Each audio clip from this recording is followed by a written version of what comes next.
Ladies and gentlemen, boys and girls, welcome to another episode of The Alpha, the show where we talk about the latest, hottest topics in the world of pop culture and sports. I thank you guys for joining me for yet another episode today.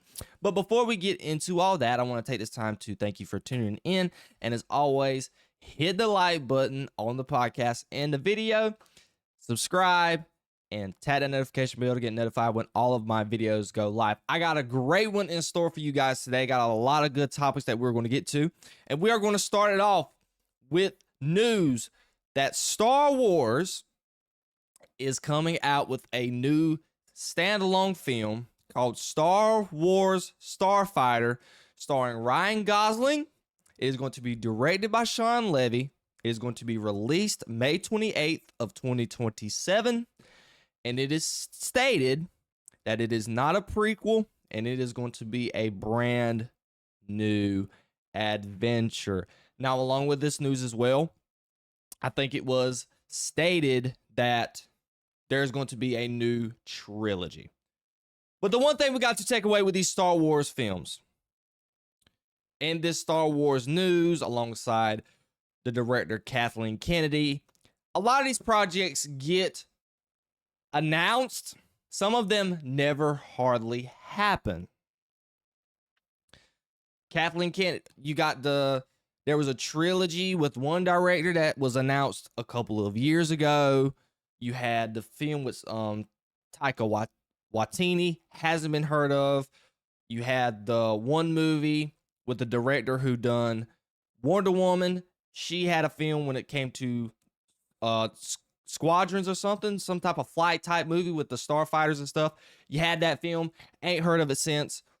With this news, we have to take it with a grain of salt, alongside the news that there is a set in stone trilogy in the upcoming future. We all know that Rey has a film that is supposed to be a continuation of the past trilogy of the Star Wars shows. We don't know where that is at in development right now. I want to say there was recent news that came out probably 6-7 months ago that kind of stated that they're kind of in a creative discourse right now when it comes to Rey's Star Wars solo project. Don't know what's going on with the director. We don't know if I think there's just creative discourse right now. They can't get on one accord when it comes to script, storyline, and just getting a producer, everything just together to get the movie up and going. This news, you got a A-list actor, Ryan Gosling, coming off of the Barbie movie 2 summers ago, made over $1 billion. Ryan Gosling is a great actor. Sean Levy, coming off the success of Deadpool and Wolverine, I want to say Deadpool and Wolverine made $900 million. So you got a big budget. He's coming off a big budget film as well. It is a movie that is going to be released in 2027. So essentially they have 2 years to make the film. And it's not a prequel. And I don't think it's going to be even set in the Star Wars in the movie universe. It's just going to be one little standalone journey starring Ryan Gosling. What type of role is Ryan Gosling going to play? I don't know. Is he going to be... He's definitely not going to be a Jedi. Do you think he's just going to be a bounty hunter type of guy? A Han Solo type of figure? I don't know. It's something that we are going to have to wait and see and find out. Ryan Gosling obviously showed to the Star Wars fans that he has been a Star Wars fan for a very long time. There was photos that they showed of him in his Star Wars quilts when he was a kid. He was basically showing that he's always been a Star Wars fan. But I want the project to be good. Star Wars has got a multitude of projects I think that's coming out in the near future. With the announcement of the trilogy, you got this film and Mandalorian and Grogu. And it's going to be interesting to see how that works out. Are they going to translate what we've seen from the TV shows with the Mandalorian and transfer it into the movie? What type of adventure are they going to tell? Is it going to, I imagine it should, is it going to basically restart and continue the story from the TV show into that movie? I don't know. It's going to have to wait and see. I know a lot of Star Wars fans have seen all 3 seasons of The Mandalorian. I know I haven't. I didn't see the last season. I'm not a big TV type of guy. Y'all know this already to begin with. But we just, with the news of Kathleen Kennedy reportedly leaving Lucasfilm, Star Wars has to get some type of direction. Because I can tell you guys this. I went this past weekend to go see The Revenge of the Sith in the movie theater. I had a great time. I really enjoyed it. It was good to see. My movie theater was filled. It was very hard to get tickets, mind you. It was very hard to get tickets. So it seems that a lot of people are responding positively to the re-release of the Star Wars films. Star Wars is still Star Wars. It has a massive fan base, and people with the recent, I don't like to use the word garbage, but we're just going to have to use it in this case. With the recent trash that Star Wars has been releasing since the end of the last Star Wars trilogy that was made. I think that last film came out in 2018, 2019? Rise of Skywalker. A lot of people has got a lot of appreciation for the prequels. I grew up off of the prequels. I'm only 20 years old, so my first Star Wars films were the prequels. That's the reason why I am an Anakin fan at heart. Out of everybody else in the Star Wars universe, I've never been a fan of Luke Skywalker. I know it's sacrilegious to say. I was more of a Han Solo type of guy in those movies because, hey, he was a pimp to Leia, but that's just me. I gravitated more towards that. I like Obi-Wan. Never been a big Chewbacca or Yoda guy. It's just, my big ones for me has always been the Bounty Hunters, which is Boba Fett, Jango Fett, Obi-Wan, Anakin, Han Solo. And obviously Darth Vader, which I classify Anakin and Darth Vader as the same character, of course, as always. And that was really it. So it was good to see the movie in movie theaters. It's just Star Wars, they have to get back to their roots. I think you got to win back over the audience. Is that going to be hard to do? Because Star Wars fans, I have to honestly say this. Star Wars fans are the worst to satisfy. They really are.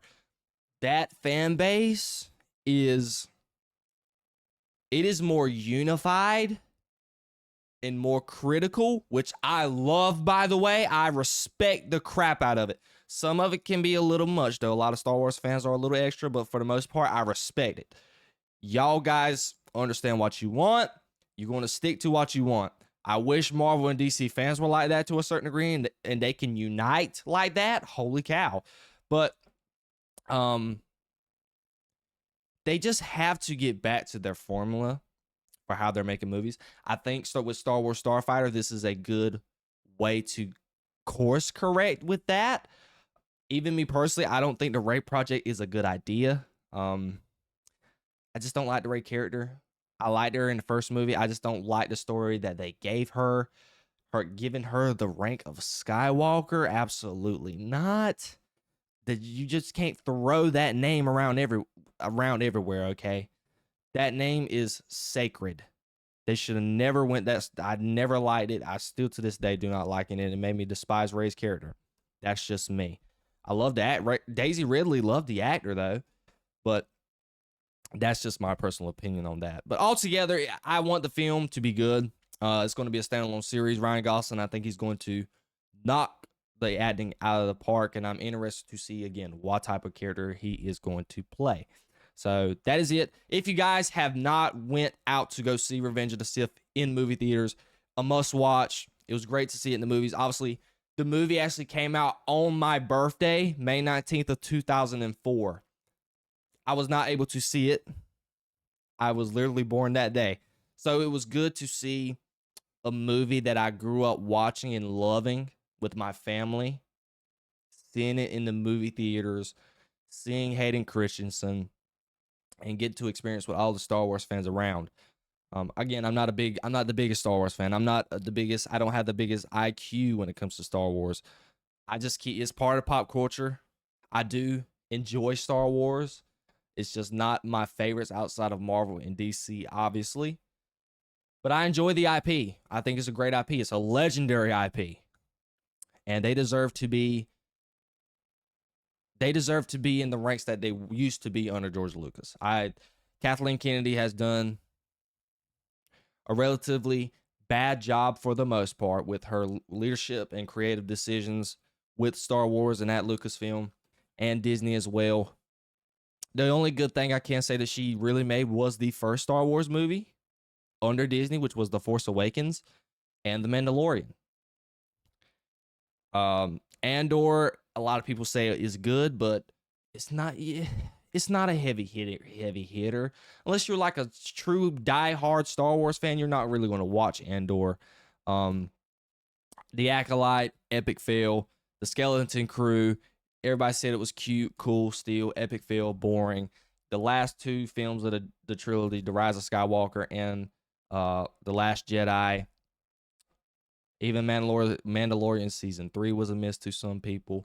Book of Boba Fett, not good. Obi-Wan Kenobi, which I watched because obviously Hayden Christensen was back. The whole gang was back. But it was not good in a lot of people's eyes, and it really wasn't. It was okay to me. Obviously, I give it some fair faith because obviously those are my two favorite characters in the same film. I love Ewan McGregor. I love Hayden Christensen. I love their chemistry. Even in the prequels, it was just as good as it was in Obi-Wan Kenobi. But we're never going to see a season 2 of Obi-Wan Kenobi, I don't think. Didn't get to see a lot of Darth Vader do anything with Hayden Christensen. Another one that I forgot about too as well is Ahsoka. Hayden Christensen wasn't that, and I actually watched the episode that he was in. I want to say it was episode 6, just to be able to see Hayden Christensen in another Star Wars project. But to get back to the topic at hand, I mean, Star Wars has got stories that they can tell. They can translate all their animation into movies and live action. They just got to do it right and give the fans what they want. We need characters in the forefront. Live action. Your Darth Vaders, characters like Darth Maul, some characters we haven't seen in a long time. Ahsoka. Just keep on doing what... I wouldn't say keep on doing what you're doing.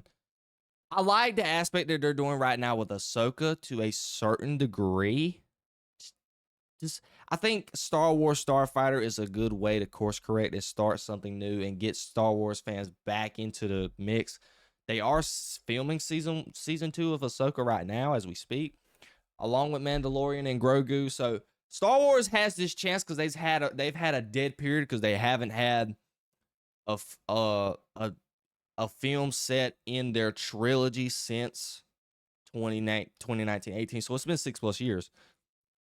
That is one can argue a fairly long time for a Star Wars film, but obviously from the first Force Awakens was 2015 it was 2015, and then the latest, so there was a 10-11 year gap between those Star Wars films. So it is time to get them back going.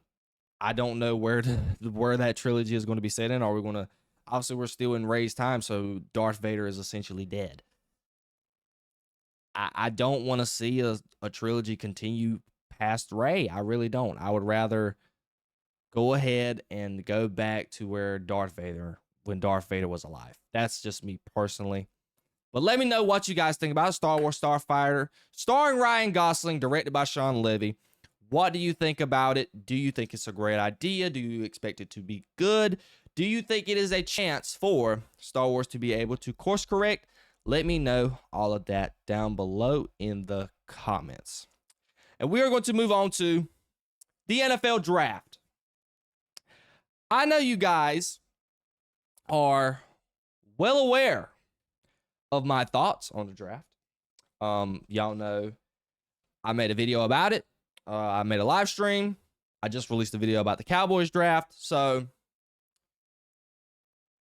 you get a gist of what I thought about the Cowboys draft. Now like I said in the last podcast, now we're going to get my overall thoughts on the draft itself. And I'm not really going to talk about the picks because that's not the juicy stuff, okay?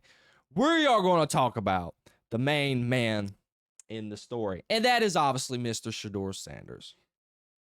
Shedeur Sanders was part of, one can argue, the most egregious, surprising, and historic events in the history of the NFL. Shedeur Sanders was projected to be took in the first round. A lot of people, most people, had Shedeur as the top 2 quarterbacks in the NFL draft. Without no debate, without no questioning. Field Yates, he was number 2 on Field Yates' big board, but with Mel Kiper had the Godfather Mel Kiper. He had Shedeur as the top prospect going into the draft at quarterback. Ladies and gentlemen, Shedeur Sanders wasn't taken first by the Titans. A lot of people knew that was going to be Cam Ward. He wasn't taken second by the Jaguars, which it was the Browns, so they traded with the Jaguars, which the Jaguars don't need a quarterback, so that was a given. Third, he wasn't taken by the Giants. Number 9 pick, Derek Carr's hurt. Everybody's saying that they're looking to get a quarterback.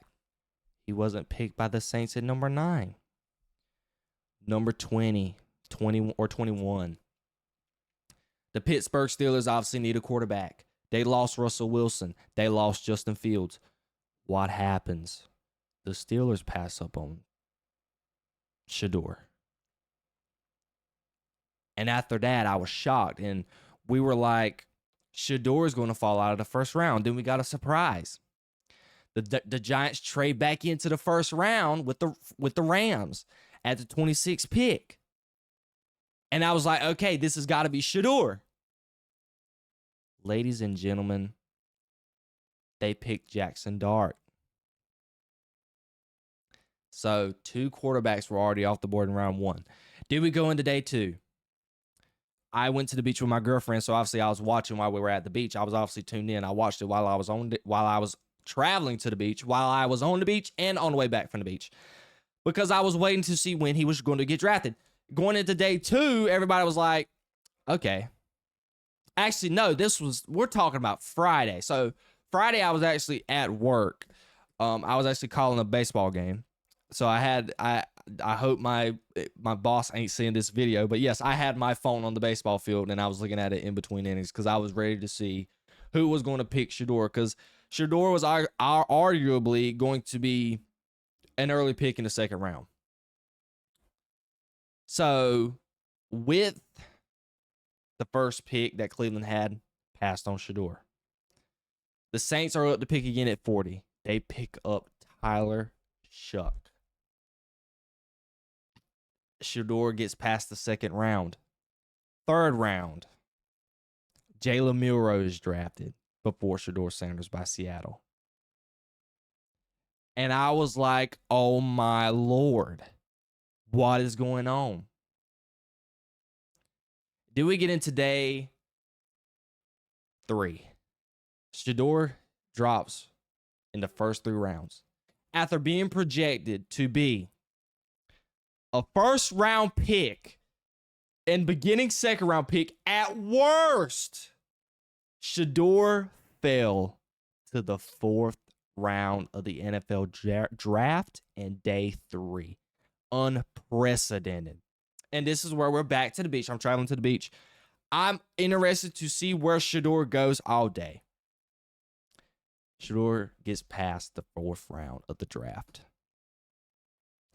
Ladies and gentlemen, Shedeur Sanders was drafted in the 5th round, the 144th pick of the draft. Mind you, Dylan Gabriel was drafted by the Browns before Shedeur was. Shedeur Sanders was the 6th quarterback taken in this NFL draft when he was ranked by everyone in the NFL as a top 3 to 2, 3 at worst, 2 at best prospect in this draft. Never heard of, unprecedented. Why exactly did Shedeur slip the way he did? I will tell you why he slipped. Because Shedeur, me personally, I'm thinking the way the executives probably think. Shedeur has some off the field stuff that turns people off. This had nothing to do with Shedeur's on the field play. I don't care what executive is telling you that. I know there's a lot of people in the NFL space that is saying right now that Shedeur Sanders is not very talented enough and wasn't talented enough to be taken in the first round. I get it. But you're trying to tell me right now that Shedeur Sanders, talent-wise, with that Colorado offense that he had, with that horrible offensive line that he had, that Shedeur Sanders was not worthy of a second-round pick? 3rd at worst? In what way in the combine film did Tyler Shuck and Dillon Gabriel look better than Shedeur Sanders? Even Jalen Milroe. And I've watched Jalen Milroe a lot. Jalen Milroe is a Lamar Jackson type of prospect. Jalen Milroe is that prospect that he is either going to be excellent in the future or he is going to be absolutely terrible. His throwing, his passing game is super inconsistent, but my lord, can he run with the football? He could possibly be Justin Fields 2.0 in this league. He's one of those prospects. If he's able to get his throwing and passing down, Jalen Milroe can be a great prospect. So could I possibly flirt with the idea of Jalen Milroe going ahead of Shedeur? Obviously, went to Alabama, had an elite passing game, played for Nick Saban. I get it. I would have understood that one, but I'm not going to understand Dillon Gabriel and Tyler Shuck. Tyler Shuck, to me, was the absolute most egregious one. By a landslide. Easily, 100%. But I will tell you why Shedeur Sanders slipped. Off the field. The podcast. The social media. The music video, busting down my AP, perfect timing. The Twitch streams. I, for one, was very turned off by that. I don't understand why you're live streaming you getting drafted. There's really no problem with it. There's not. It's just in my personal opinion, me personally, I wouldn't want a quarterback to be doing that. Not live. And a more should be private moment. I don't agree with that. And I imagine a lot of NFL executives and owners didn't like that as well. And another reason too is Deion Sanders.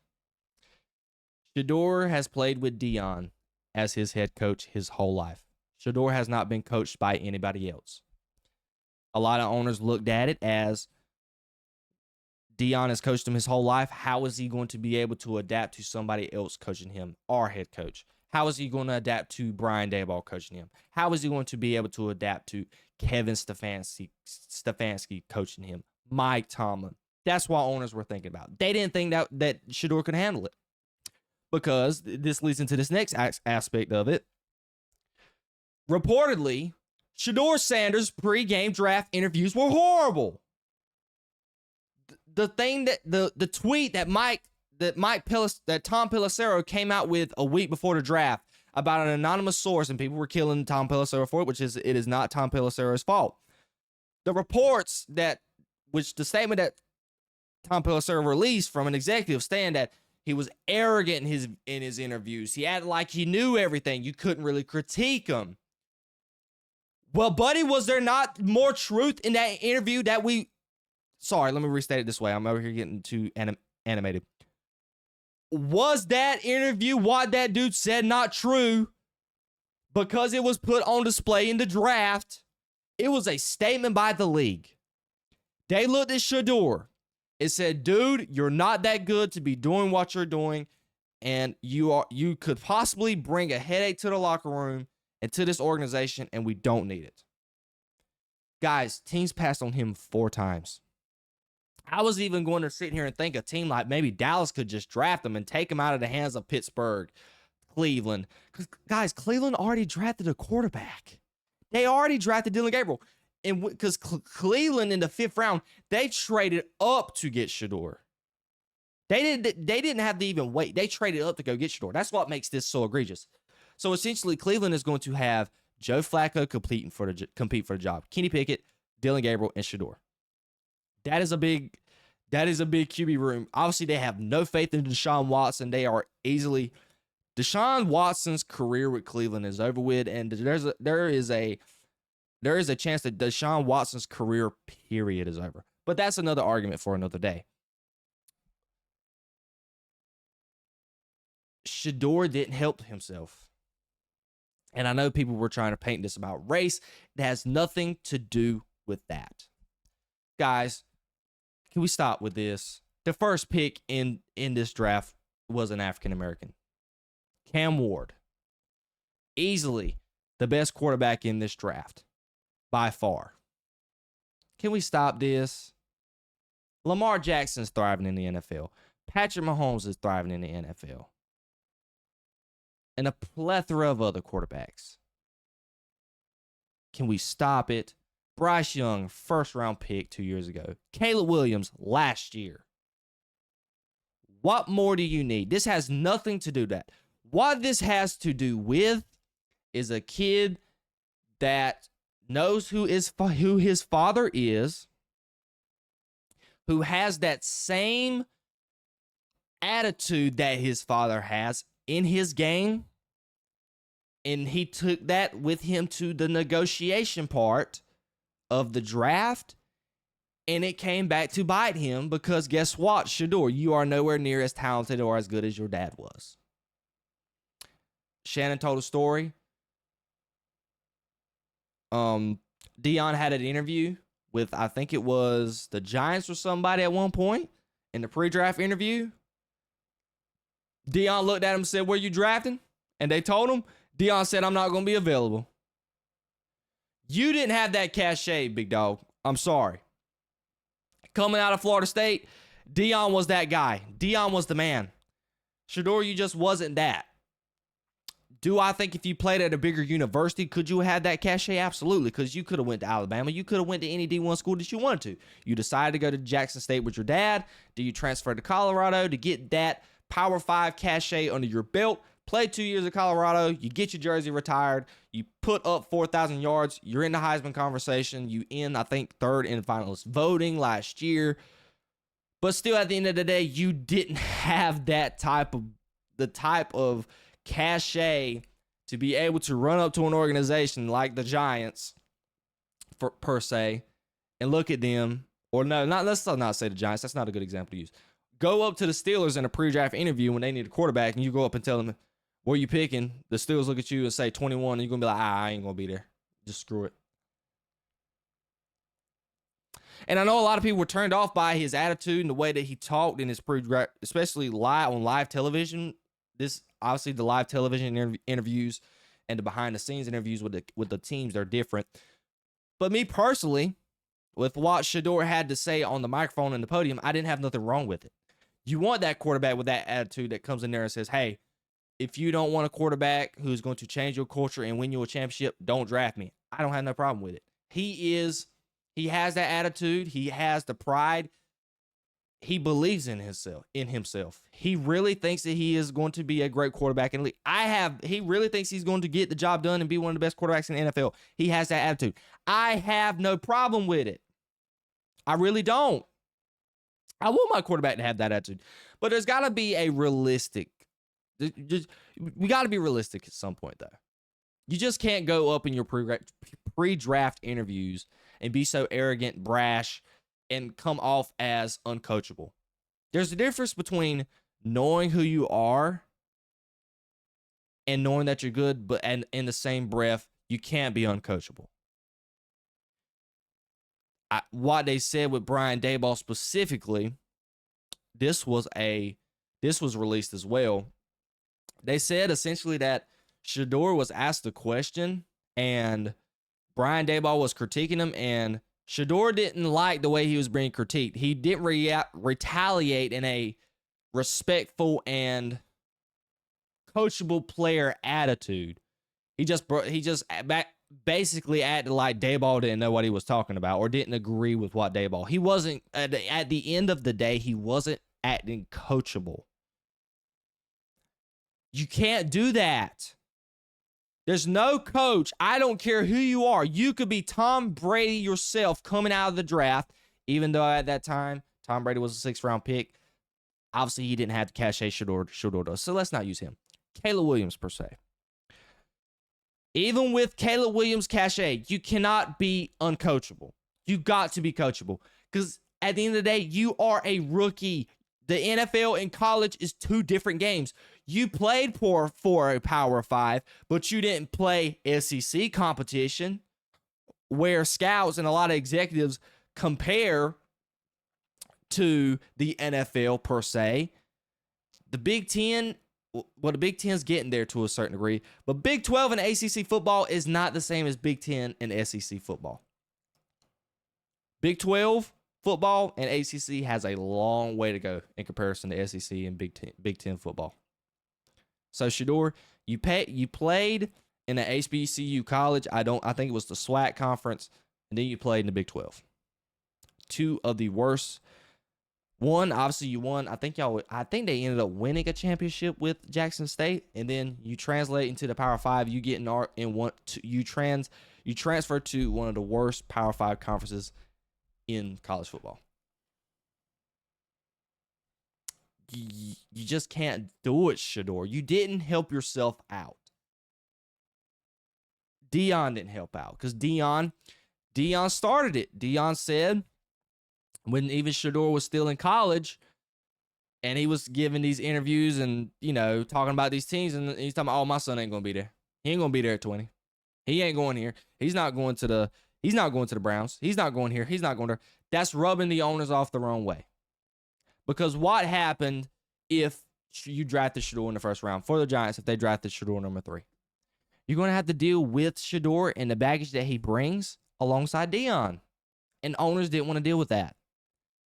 If you guys were able to see, which I'm going to put it right here, if you guys just see Kevin Stefanski and the GM of the Browns' face when they drafted Shedeur, it is like they just got done getting fired.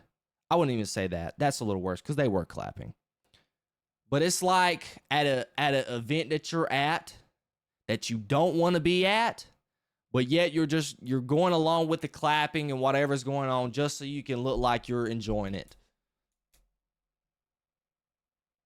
It's like going with your girlfriend to a ballet and knowing you don't want to be there, because I can speak with this from experience. I was at a ballet with my girlfriend. I didn't want to be there. But guess what? I acted like I enjoyed it. And I had that same face that Kevin Stefanski and the GM of the Browns was having. They didn't want to do it. I know it came up from the top. It came up from the owner. They wanted nothing to do with Shedeur.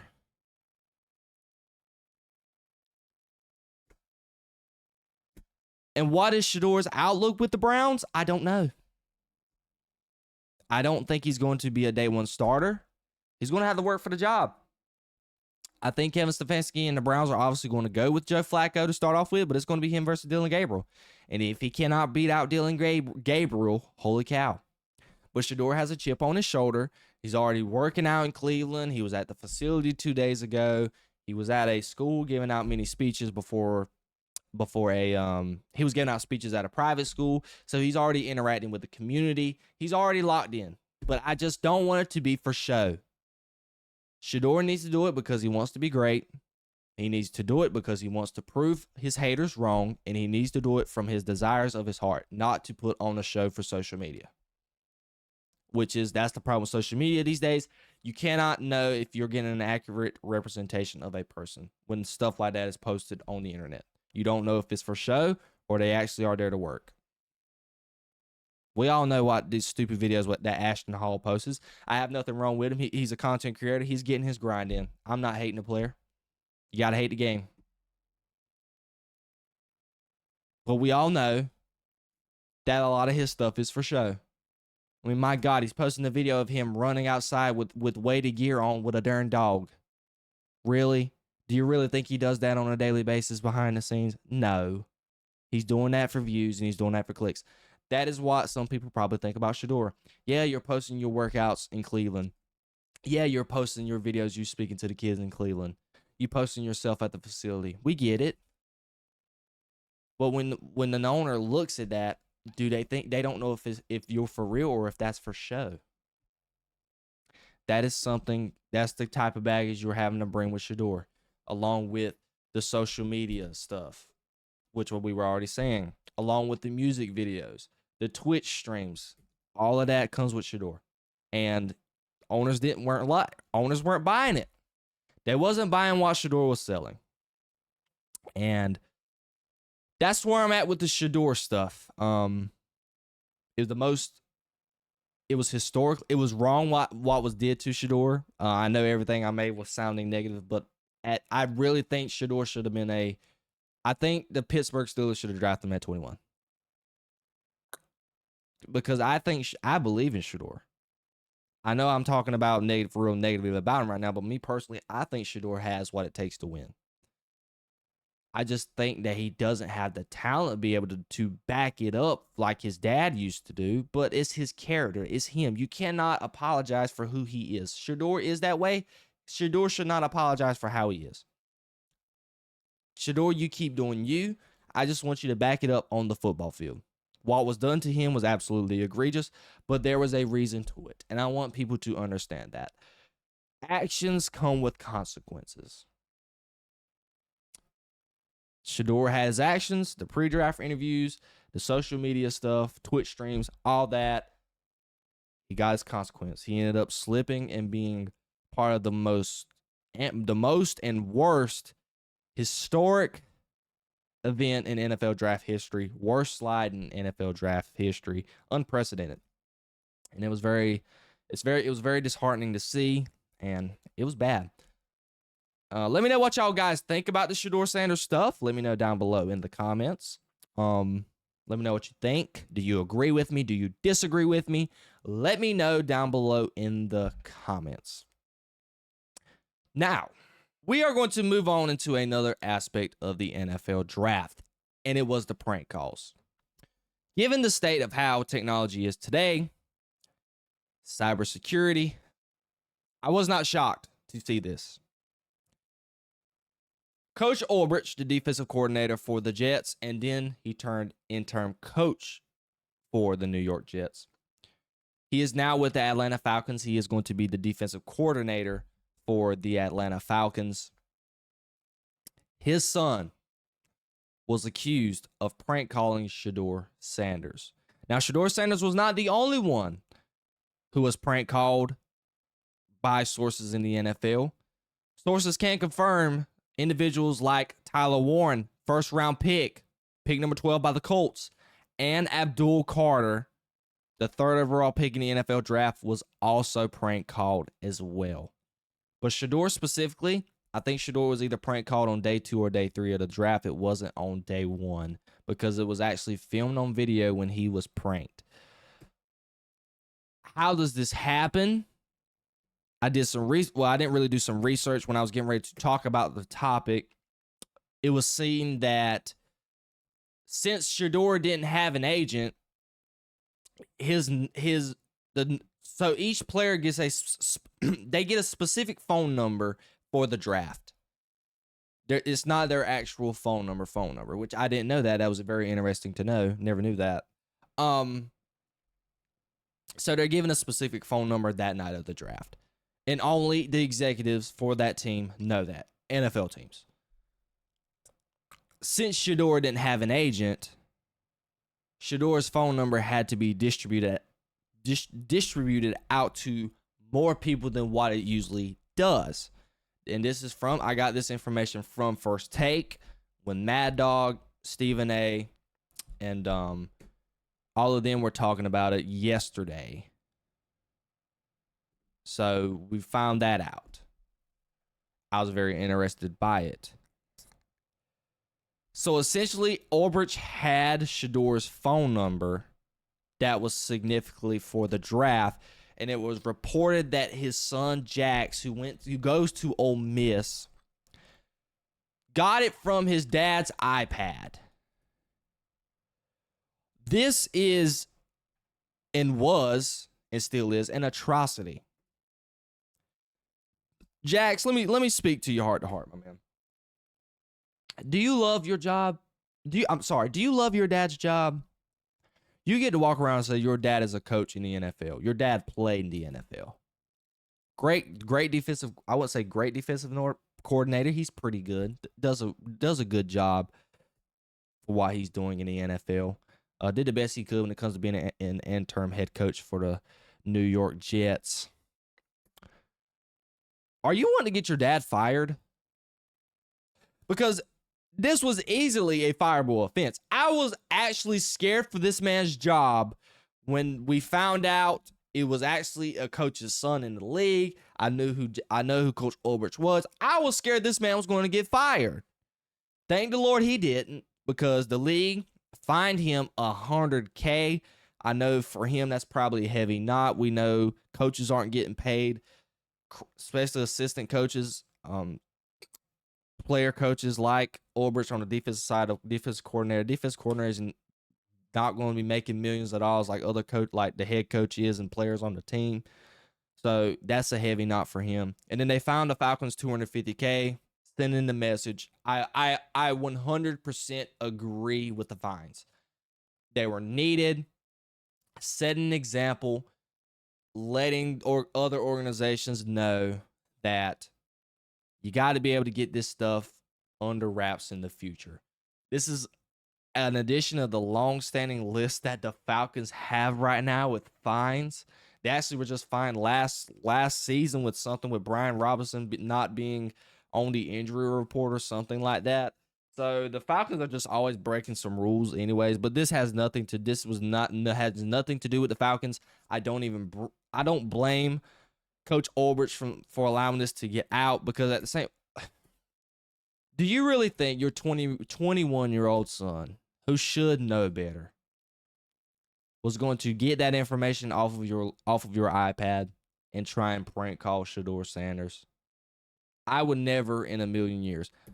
I'm 20, so I can speak for this. If my dad was a coach in the NFL, first of all, I wouldn't even be messing with his stuff to begin with. That's NFL stuff.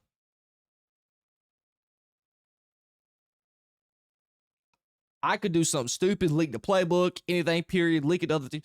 There's a lot can go wrong with stealing information, confidential information from an NFL organization. Number one, I could get fined. I could get sued. My dad could lose his job, etc. But I would never in a million years ever go on my dad's iPad if he was a coach in the NFL and try and prank call Shedeur Sanders. Like, come on. Getting drafted is one of the biggest days in their life, in their career. I can argue, if you were to ask some NFL players who've never won a Super Bowl, that moment was probably the best part of their career. Hearing their name get called. It's every kid's dream. That's something you don't play around with. Given what Shedeur was going through that day, you don't do that to that man. He wasn't a first-round pick. He had this case decorated just for the draft, had legendary on it, had the microphones ready. Shedeur thought he was going to get drafted day one. He didn't get drafted.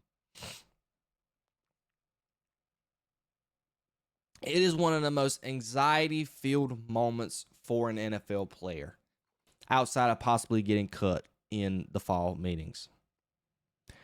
And you go and do that to that man. That was absolutely wrong. I hope Coach Ulbrich had a long conversation with his son, because they had some saving grace. The NFL did. The Falcons did as well. Jax did release a statement on Instagram. He apologized on social media. It was reported too that him and his dad apologized to the Shedeur Sanders in person.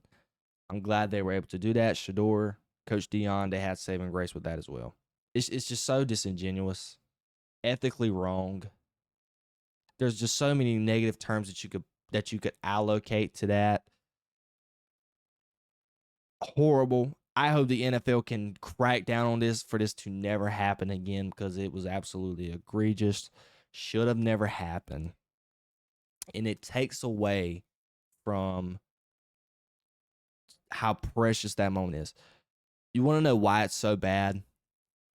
I saw a video of a kid prank calling Isaiah Bond, a guy who is going through some off the field legal issues right now. Everybody thought that going into his college season, he was projected to be a first round pick. Ladies and gentlemen, he's went undrafted, and right now to this day, he has not been picked up by anybody as an undrafted free agent. His agent at the moment is trying to get him signed right now as we speak. But in that moment, you could hear in Isaiah Bond's voice how happy he was, how he was like, thank God, essentially, I finally got drafted. Not for Isaiah Bond to then realize that that dream was then unrealistic. It was all a joke for fun and games for some kids. This should never happen again. Ever. I hope Jax learns his lesson, and anybody under the sound of my voice listening to this podcast right now, kids my age who thinks about prank calling and doing stupid, people have feelings. This is a once-in-a-lifetime dream for a lot of kids who are in different situations in their homes, trying to get their family out of a horrible community. You just can't play with people's emotions like that. I hope the NFL gets it under wraps next season. I hope NFL organizations be more careful of who they give their information out to as far as coaches. And hopefully we're never going to have to deal with something like this again. And that is all I have to say about that. Let me know your thoughts down below in the comments, and let me know what you think about the whole prank call ordeal on the NFL draft. So we got the last two topics of the Alpha podcast. There has been a lot of stuff going on with this Bill Belichick interview.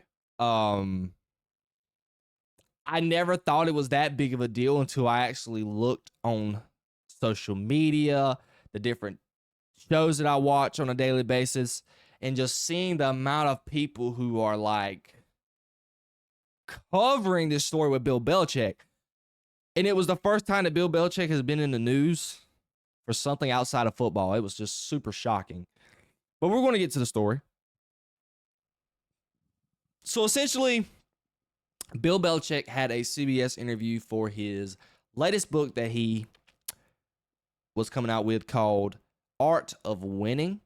I think it was a book going over his career accomplishments, and there was some stuff in there talking about how Robert Kraft wasn't even mentioned in the book.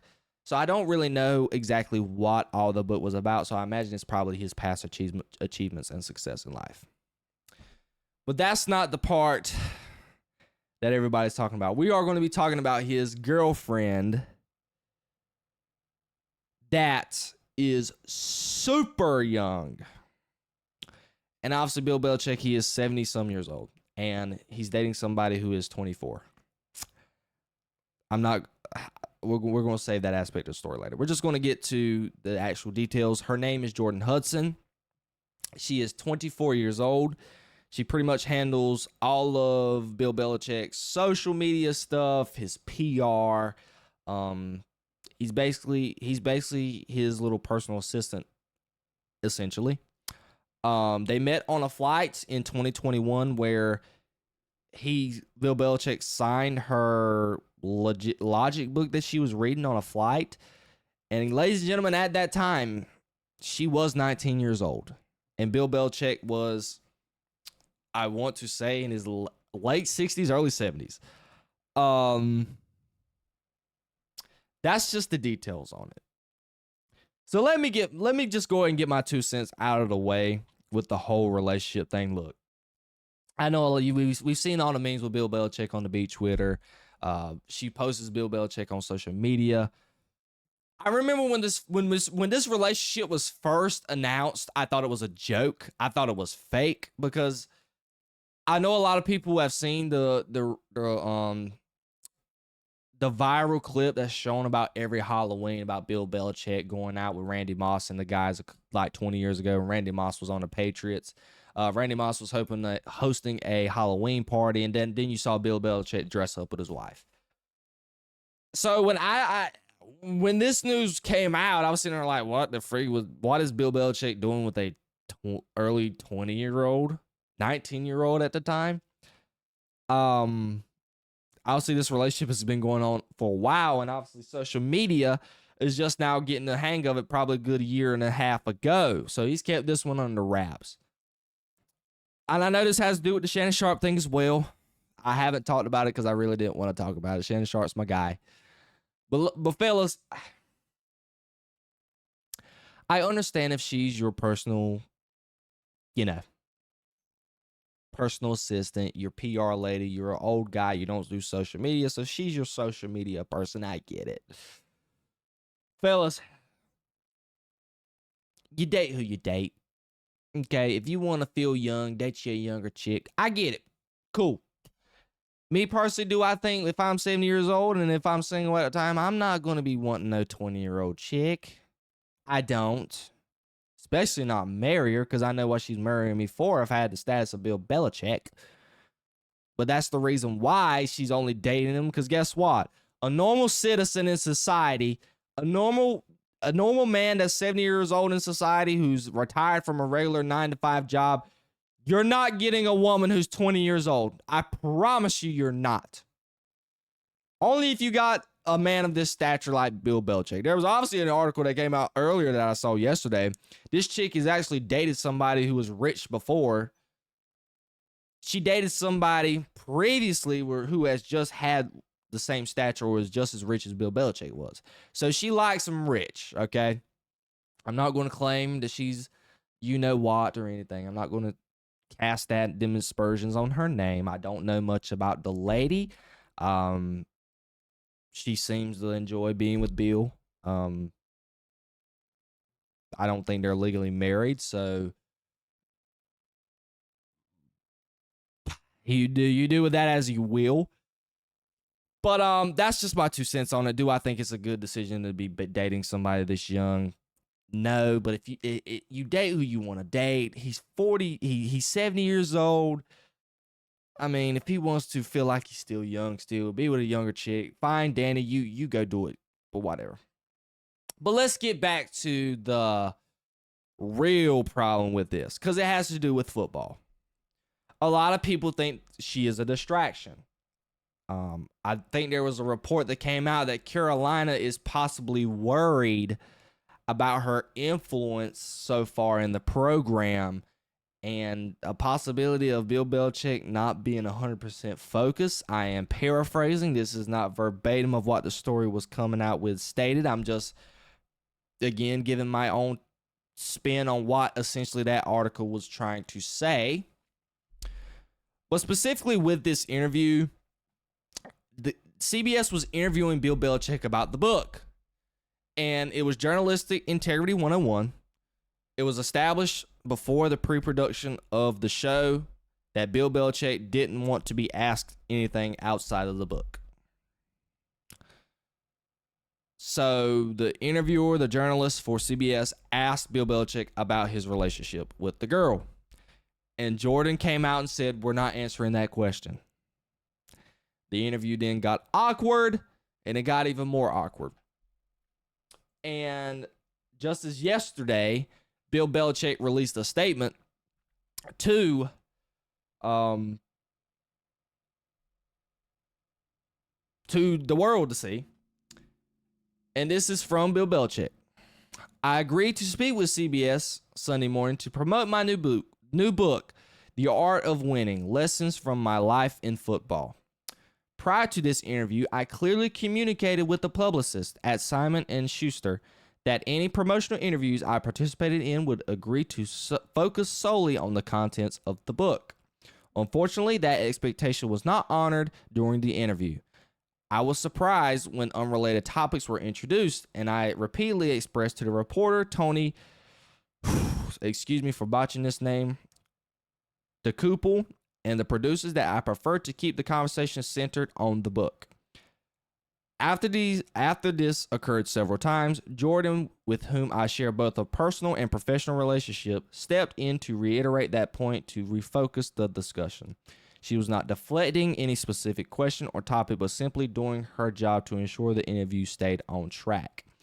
Some of the clips make it appear as though we were avoiding the question of how we met, but we have been open about the fact that Jordan and I met on a flight to Palm Beach in 2021.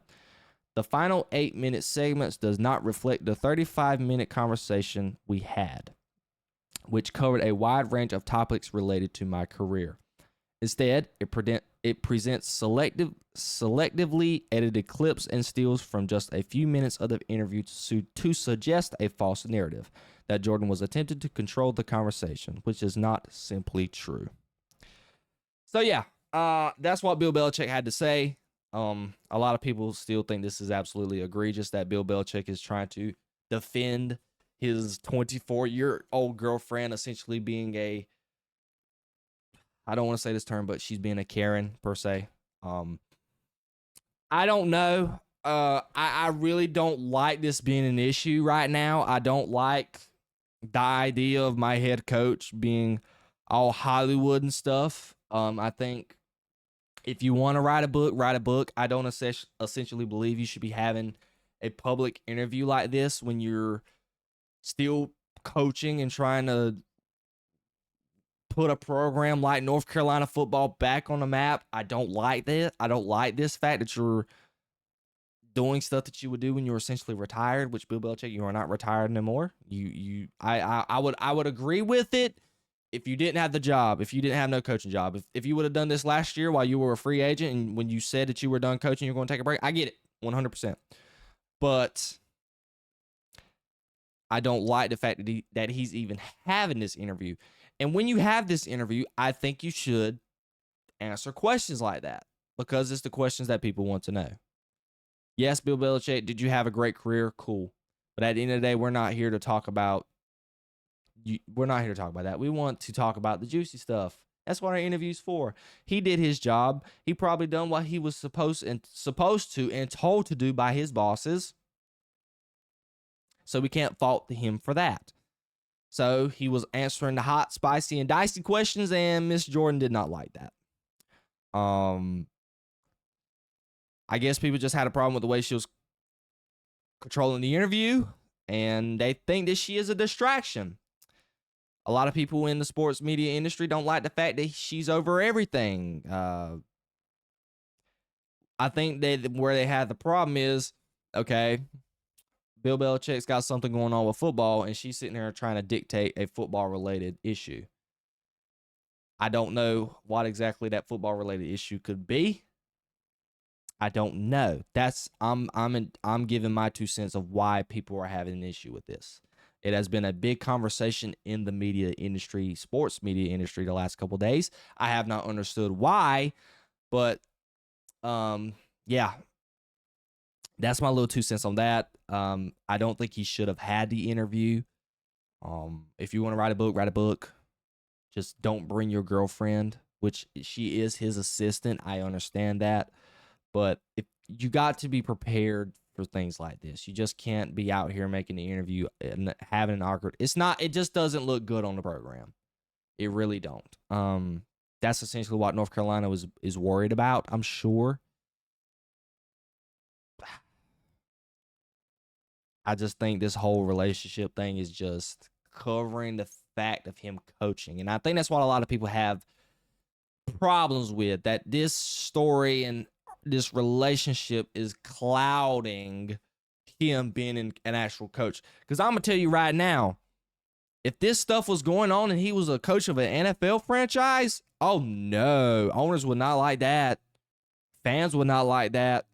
Imagine, which I mean on the Dallas Cowboys, this would just be the proof in the pudding. The Dallas Cowboys is the circus that it is. But imagine if he was for a real serious organization like the Chiefs or the Broncos, the Steelers, just organizations who are nothing else outside of stuff but football. Even the Patriots, if he was still even on the Patriots, this stuff would not fly.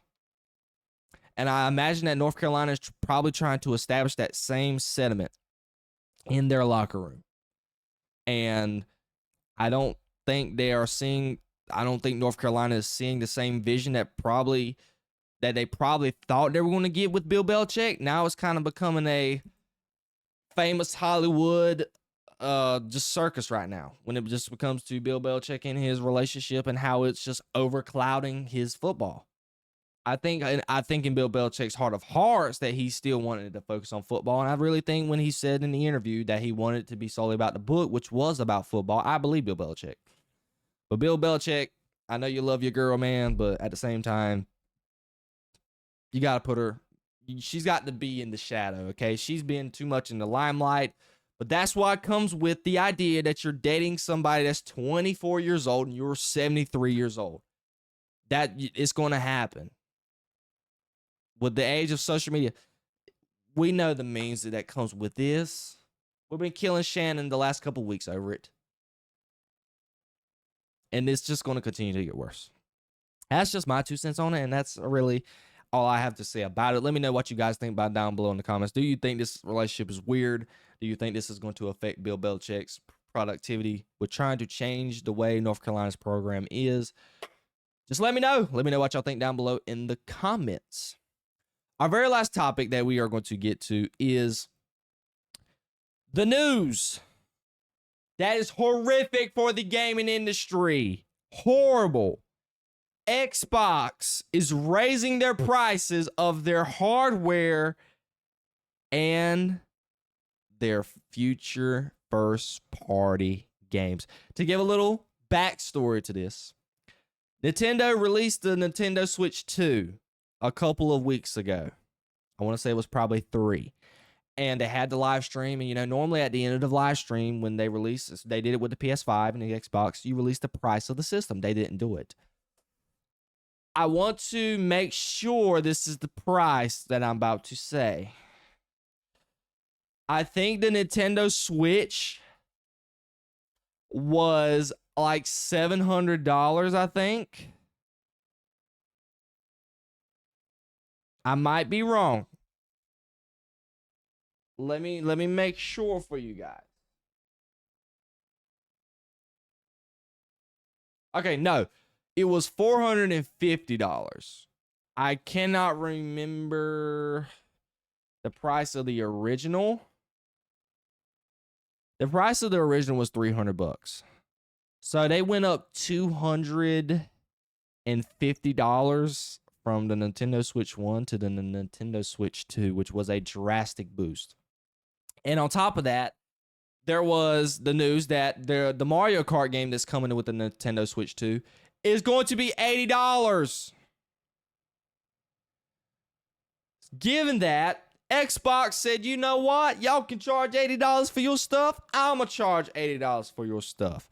Because it is reported that by the time Christmas comes around, Xbox first-party games are going to end up being $80. The hardware, their systems, the Xbox Series X, the Xbox Series S, they are going up between $80 to $100. This news has been nuts. Call of Duty will possibly be $80 when it launches later this year. I know gaming executives, Sony and everybody else is just licking their chops right now, but this is a problem. There's no game out right now that is worth $80. None. On top of that, why would an Xbox Series X be worth $100 or $80 more than what it was when it originally came out? Why? Because my argument is this. What games have came out that are even worth these prices? I retweeted it on Twitter. I said, yo, what games has came out the last couple of years since 2020, since this gen came out? What games have came out to even make these prices morally right?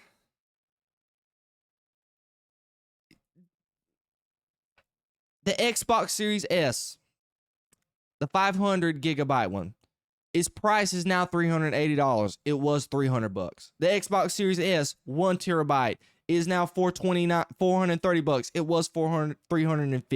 The Xbox Series X digital, $550 now. It was only $450. That's $100 price jump. The Xbox Series X, it's $600 now. Was $500. That's $100 price jump. These companies are trying to just reel more money. And it's wrong. Do you know why this is wrong, ladies and gentlemen? Number one, video games are nowhere near as good as they used to be. They're not directed well enough like they used to be. They're not produced well enough as they used to be. And the creative aspect of it is not as good as it used to be. Number two, physical media is not becoming a thing in the next coming years, which I do not like. But it's the truth. Physical media is going out, so that's less money you have to spend on exporting and distributing physical copies of a video game. Everything is mostly digital now. That's number two. Number three, fans can't afford this. A normal person who just wants to play a video game cannot go out here and spend, realistically, $600 on a gaming console on top of an $80 game. Not everybody has the money to drop $600 on a gaming console. And more to number three, which I was thinking about it as I was saying it, but I forgot. We have microtransactions in video games now. You pay $80 for Mario Kart, but guess what? You gotta pay $10 just to get a skin for Mario and get a skin for the race car. Pay $70 for 2K now. Guess what? I got to buy VC so I can get my player good. I got to buy $10, $20 worth of extra VC so I can get some packs for my ultimate team. So I can get Galaxy Opal Kevin Durant. Same thing with Madden. Madden's $70. But guess what? I got to spend over $200 just so I can get the best cards on offense and defense. I want 99 Patrick Mahomes. I want to play with 99 Saquon. I want to play with 99 Tom Brady because that's the only way you can play Tom Brady now since he's retired and not on the game anymore. You're only able to play him through Ultimate Team. So guess what? I got to drop all this extra money on Ultimate Team just so I can play with Tom Brady or Calvin Johnson, any type of legend that doesn't even play in the NFL no more, play in the league anymore. Same thing with Call of Duty. Dropping $70 on the game, even though Warzone is free, and that's what mostly people play. But I paid $70 for Black Ops 6. But guess what? I got to drop $20 just to buy one skin. I'm a Ninja Turtles fan. The Ninja Turtles came out not too long ago. I got to pay $20 just to get a Ninja Turtle skin. On top of the $70 that I paid for the game. That is the problem with this. Why are we paying $80 for a game that is more than likely going to feature microtransactions? With games that are not worth that money. Y'all can argue. Let me know down below in the comments. I want to know. I'm genuinely honest. What game has came out that has been worth 70 or 80 bucks with these 2020 consoles, these next gen consoles? I can speak for PlayStation. Maybe God of War. I'm going to be honest, y'all. Spider-Man 2 wasn't it. From personal opinion. I played it, finished the story. I 100%ed it, but guess what? I haven't played it since the first month I had it. That was November of 2023. The first Spider-Man game, I played tons over and over again. Same thing with Batman, the Batman Arkham Knight series. I played those games over again. Spider-Man 2 wasn't it. It really wasn't. God of War, pretty good. I can say storyline, everything else, $70. I get it. Marvel Rivals is free. I respect the game that's free and then you put microtransactions in the game. I get it because that's how you're going to make your money. All that money you put in distributing it and making it, you got to make your money back somehow. So guess what? You give people the game for free, and then you make your money off microtransactions. I totally get it, 100%. But these games like Call of Duty, people who are milking the system.